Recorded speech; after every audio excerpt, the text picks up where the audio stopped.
I'm Elliot Forbes and this is episode number 17 of the Elliot Answer Show.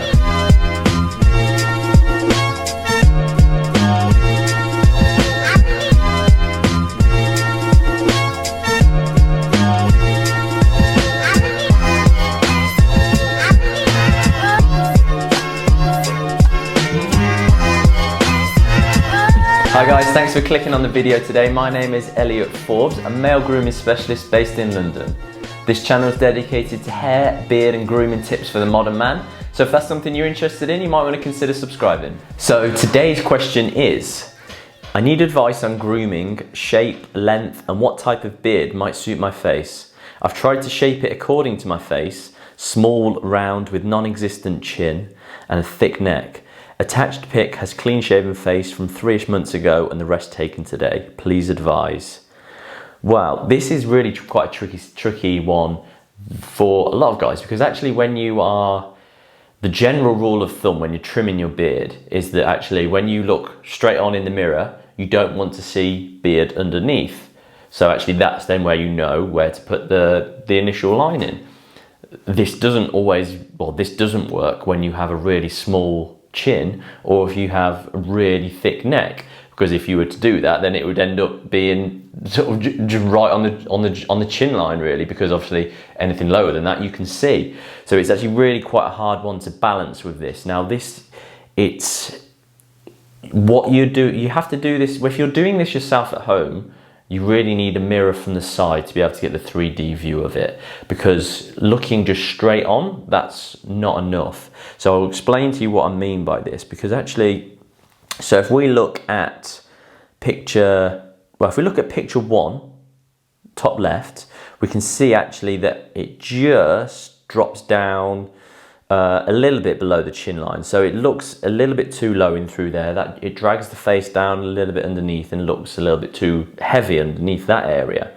Not too much, but it does look a little bit. Then when we look in photo 3, which is the bottom left, you can then see actually how it then really drops. It's got an accentuated angle dropping down.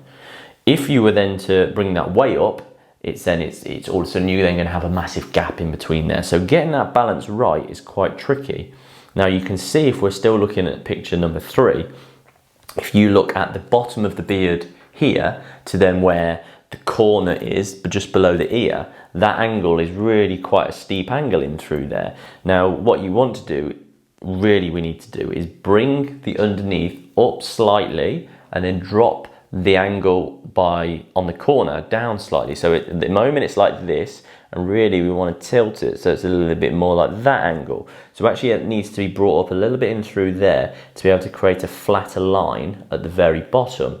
So that line at the very bottom is accentuated that way, and that needs to be a bit flatter, and then in through the side where it's then matching the jawline, that needs to be just dropped down, because actually if you can picture where the jawline is, it doesn't quite match that up the angle correctly, does it? So I'll draw that on there now. You can see actually that angle of where the jawline is, and you can see the angle and the discrepancy that it has through there.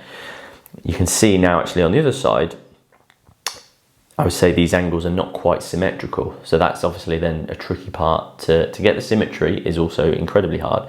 This side looks a little bit better in terms of where the angle on the corner is, so in photo number 4. But actually, if you can still see the line underneath, that is obviously where it is still low. It needs to be brought up slightly in through there. So that's a big problem. I would say what you need to do is you need to get a second mirror whenever you're doing this. If for anyone that's got a small chin or a thick neck, you need a mirror from the side to be able to then look at it come in at this angle. Because if you're doing it straight on, you can't really gauge it correctly. So when you're looking at it from the side, whether you take a photo, however it is that you do it, what you want to make sure is actually that this comes back as straight as possible, but without it going and sort of then almost having like a gap underneath and a gap in between sort of this area. So this being where it's like the neck area, as opposed to, well, this being the chin area as opposed to it being on the neck area. It still needs to be face, if you see what I mean with that. Now they're all things that you would do whilst it's still being short. I think actually for myself, you can actually go quite a bit longer with this beard, especially if you've got that small chin. It then, by dropping it down a bit lower, it then brings out gives the illusion of more of a chin in through there. So actually, if you're after advice of the length to go for it, I would actually probably go, you say you could go a bit further with it, then what that does is that enables you then to go shorter underneath once the front bit's got longer, and that then really gives the illusion there is a chin, especially then from the side, because then that then really strengthens that up and you can get a real straight line coming back from here going backwards, as opposed to it dropping down whilst the chin area at the front is very short. All the length of the beard always comes from the chin. This point should always be the longest point. So when that gets then longer, you can then reduce more of it underneath, and then that's then gives the illusion of the chin being a lot stronger. The key thing once it gets longer though is to make sure that you are trimming down the sides, because as that gets longer on the chin, what you're going to feel is though that really puffs out, gets real amount of width in through there. Even now you can still see that it's puffing out a little bit in through there. So you want to be taking that shorter in through this area, making sure not really to round into it and take this area shorter, but just focusing on moving up in through the sideburn area so that when you look straight on, that then has a flatter silhouette.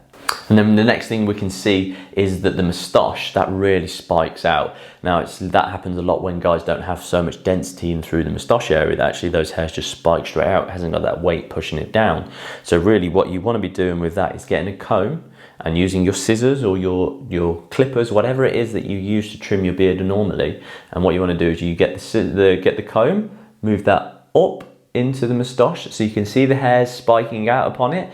Choose that desired length and then just nip those off that are through the hair, keeping your hand as steady as possible and then nipping those off just so that it's not sprouting out going forwards. Still keeping it so it sits with the correct amount of density with the rest of it, but just so it's not spiking out so much, and that'll be a big deal. That'll make a big difference with it. Thanks a lot for watching today, guys. If you have any questions for myself, please feel free to drop me a message. Any of the social media channels, they're all here and then all linked down below. If you don't feel confident enough to be featured on any of the episodes, just send me a DM and I'll answer them straight to you. Have a brilliant day. Much love, Elliot.